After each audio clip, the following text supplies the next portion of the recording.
Mas tem uma questão também que eu quero trazer no contexto. Vocês estão falando tanto de discussão entre o Supremo Tribunal Federal, Legislativo. Uma tratativa que realmente a gente viu foi quanto ao Supremo Tribunal Federal de falar assim, não, tem que sim gerar a perda de mandato de Carla Zambelli. Eu gostaria até de entender com a doutora Priscila o porquê disso, né? Realmente o Supremo Tribunal Federal, ele tem esse poder de chamar para ele e falar assim, ó, vocês estão errados e deveriam expulsá-la. Sim, David, eu estou falando tecnicamente, tá? Sem paixões, porque senão a pessoa fala... Não é a sua opinião, é apenas técnico. Não, é técnico, veja. A Constituição Federal, quando ela vai falar do artigo 55 sobre perda de mandato, a gente precisa separar duas situações. A primeira, a perda do mandato diante de uma sentença condenatória com trânsito em julgado. Ponto. Segundo, o artigo 55 fala sobre a perda do mandato diante de perda de direito político. Se fosse o fundamento dado pelo STF, como efeito da pena, ser apenas e tão somente ali, né, da condenação, a Câmara dos Deputados estaria correta. Por quê? Porque aí eles teriam que validar e chamar a votação. Mas a decisão... O que muita gente não entende é assim, por exemplo, do caso do Bacelar. O Supremo Tribunal Federal entrou no circuito, aí houve uma votação e suspendeu a prisão dele. Mas por que na Carla Zambelli ela tem que perder o mandato com uma decisão da STF? Porque o da Carla Zambelli é uma decisão com trânsito em julgado de um crime que já foi julgado. Para que puder... Então, só para voltar aqui, porque é muito importante que a gente saiba. A Câmara dos Deputados, mesmo havendo sentença com trânsito de julgado, pode fazer isso que fez. Desde que não haja efeito... Porque o que acontece? Perda dos direitos políticos é uma perda automática. E foi nessa situação que o STF disse, perdeu. E aí, se você ler, e é bom que a gente leia, o artigo 55, ele se refere ao inciso de fundamentação do STF. E o inciso de fundamentação foi perda do direito político. E aí, a Câmara dos Deputados só deve referendar. Não chama a votação. Agora, se não tivesse este efeito de perda de direito político, que não seria possível, porque perde, é automático. Aí, o que ia acontecer? Aí, aconteceria tal como eles fizeram. Chamaria para votação, chamaria por maioria. Então a Câmara errou em chamar a votação. O fundamento foi baseado na perda do direito político. Então, neste sentido, o STF fez correto. Agora, uma coisa que chama atenção também é que foi o plenário da Câmara e do outro lado você tem o ministro Alexandre de Moraes numa decisão de ofício. Ou seja, ele não foi nem provocado. Ele, na decisão, diz, diante das notícias públicas e notórias, eu tomo essa decisão. É como se fosse, mas não é, tá? É como se fosse uma desobediência à ordem judicial. Porque é uma ordem judicial, tem que cumprir, ele não está pedindo. Eu tô dizendo, foi o entendimento dele, tá? Então, qual foi o entendimento do ministro? Eu determinei. Você tem que cumprir. Uma vez que chega até o meu conhecimento essa desobediência, ele poderia de ofício... Mesmo que seja o conhecimento via imprensa. Ele pode conhecer, porque o que acontece? O certo é o que está nos autos, né? Ele deveria, em regra, ser acionado. Mas como diz respeito a uma determinação judicial, chegando até o conhecimento dele, foi assim que ele entendeu. Então ele fala, olha, tem que ser cumprida, você está desobedecendo, eu não estou perguntando se é para referendar ou não, é para cumprir. E assim ele entendeu, tá? E mais uma vez mostra o Hugo Motta errando, né? Ele, aparentemente, né, como eu falei aqui, a escalada de tensão entre o STF e o Congresso se intensificou com Gilmar Mendes, né, quando ele realmente decidiu ali que o Senado não poderia mais votar impeachment dos ministros. Aí criou-se né, uma escalada de tensão maior entre Alcolumbre, STF, e o próprio Hugo Motta, STF, e os congressistas. Aí o Congresso ele começou a atacar mais o STF. Essa forma aí de votar a Zambelli, por exemplo, na minha visão, é uma maneira do Congresso dizer assim, olha, eu também mando em alguma coisa, eu também posso votar alguma coisa e posso desfazer o que tu fez. Para mim, a mensagem é essa. Mas o Hugo Motta, ele erra, porque também ele acaba colocando uma pauta que, se ele só deixasse a coisa rolar, por exemplo, o Glauber, ele seria cassado. A Zambelli, por exemplo, seria cassada por conta de falta. O Eduardo Bolsonaro, cassado por conta de falta. Ele se intrometeu numa pauta que não é ganha, O Hugo Mota quis pautar, quis dar esse benefício ali para a direita, para a esquerda, para tentar fazer ali um lobby, mas acabou se enfraquecendo, acabou entrando numa pauta que não é ganha, vai acabar perdendo de novo para o STF, porque o STF vai votar hoje unanimidade na decisão do Moraes. E Hugo Mota desagradando esquerda, direita e se enfraquecendo com a pauta que pouco importa. Mas será que também não é a tentativa dele tentar agradar ou dizer eu fiz alguma coisa, olha, eu tentei, mas infelizmente não deu, meus amigos. Você viu o STF aí, ó, que é o culpado. É porque a Zambelli perderia o cargo de qualquer forma, né? Por falta.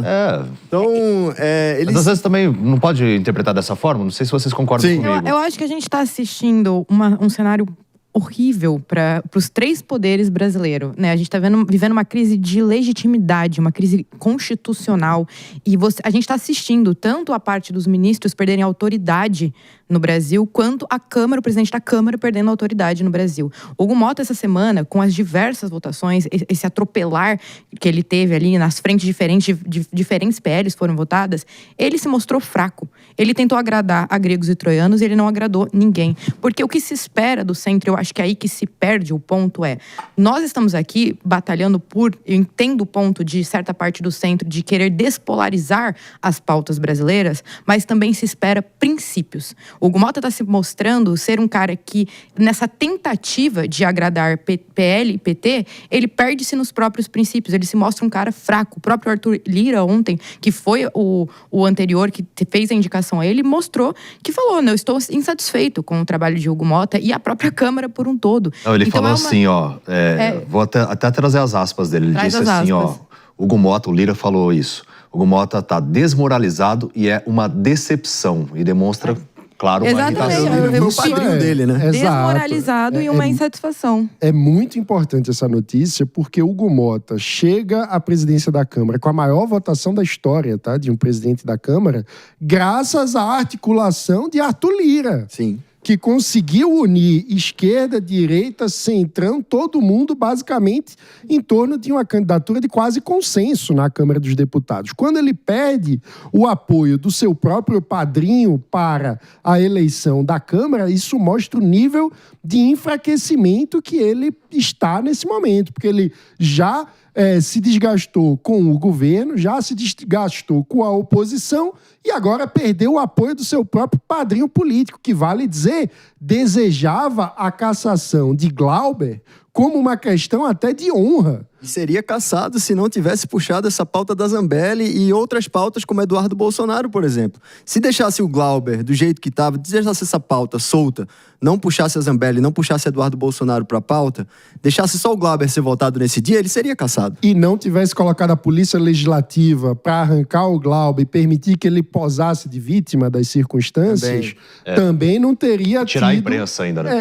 Tirado a imprensa. A parte da imprensa foi o checkmate, assim, diz assim, não estamos lidando... É uma arbitrariedade. Eu acho que é aí que gera a desconfiança mútua, principalmente da opinião pública, porque não se confia nos poderes hoje. A gente não confia na Câmara, a gente não confia no STF. Então, existe uma desconfiança geral que vem por essa arbitrariedade de Hugo Mota, que até um dado momento parecia ser uma conversação que estava dialogando com a própria parte de quem comunicava na Câmara com ele, com o seu lado, com o centro, com a direita. E agora, ele mesmo, no meio dessa rachada, acabou se perdendo. Como disse aqui os colegas de mesa. A Zambelli não tinha que ter entrado nessa história, Glauber não tinha que ter entrado nessa história. Ele não precisava ter se posicionado. Então, eu acho que no intuito de tentar fortalecer a sua imagem, ele acabou deixando todo mundo insatisfeito. E é isso. E nós, hoje, como cidadãos, assim, que acompanhamos essa última semana, é uma insatisfação por um todo com a política brasileira. Eu não sei vocês, mas essa foi uma semana de angústia para nós que acompanhamos, até nós que não entendemos, assim, né? Estamos aqui falando de leis, de Constituição, tanto que eu li de lei essa semana, sendo uma socióloga,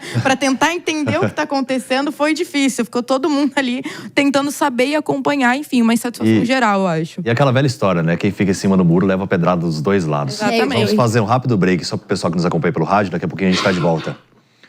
Doutora Priscila. Eu ia falar justamente isso, trazendo para um cenário de trocando em miúdos. O que aconteceu com o Mota? Serviu vários santos, né? Trocando em miúdos, o que foi? Olha, eu tô para poder chegar até onde chegou, e acho que a política, eu não tô criticando, até porque ele tá lá, enfim. Mas quando você faz tratativas de todos os lados, já fica claro, de maneira ali, que ele vai ter que atender os pedidos para poder continuar. Porque, veja, se eu trato com você que vou fazer tal pauta e trato com o outro em sentido contrário, que pensa totalmente diferente, que também vou atender ao seu ensejo, certamente um dos lados ficaria não vou agradar um dos lados, que é o que está acontecendo. Porém, isso vai arranhando de alguma maneira a imagem. Por quê? Porque a gente vê que o presidente, isso já é um cenário de presidência de Câmara mesmo, coloca um daqui, coloca o de lá. Entretanto, as pautas estão muito antagônicas, de modo que vem arranhando a imagem dele, porque não é simplesmente uma coisa que todo mundo é contra ou que todo mundo é a favor. Olha, é isso, coloca lá, se você não colocar... Então é uma queda de braço que a gente já sabe que existe, mas que está trazendo, como o Gabriel aqui colocou, muito bem, arranhando a imagem do Mota, que não está conseguindo, na minha concepção, controlar essas barganhas. Não é bem barganha, porque essas trocas que foram feitas e esses acertos para poder colocá-lo lá na presidência. Ele comprou uma pauta fraca, né, para brigar com o STF. Ele poderia ter comprado alguma outra pauta que a decisão do Congresso permaneceria e o STF não interferiria depois. Como você mesmo explicou, doutora, é um trânsito em julgado. Então, o Moraes agora pode voltar ali, unanimidade hoje, os ministros na decisão do Moraes e desmoralizar novamente o Congresso. Eu não sei se eu vejo má fé, assim, né? Porque as pessoas falam, foi de má fé colocar uma coisa que ele já saberia. Só para deixar aqui pontuado, existe realmente uma discussão se a Câmara... Não é assim tão simplório como eu quis fazer parecer, né? Que, embora seja o entendimento do STF fazendo valer o artigo 55. Existem discussões que, sim, a Câmara poderia, ainda que fosse com a cassação, né? Mediante efeito automático da pena, poder, então, levar à votação. Mas o que prevalece é realmente, eu acho que vai ser ratificado agora, né?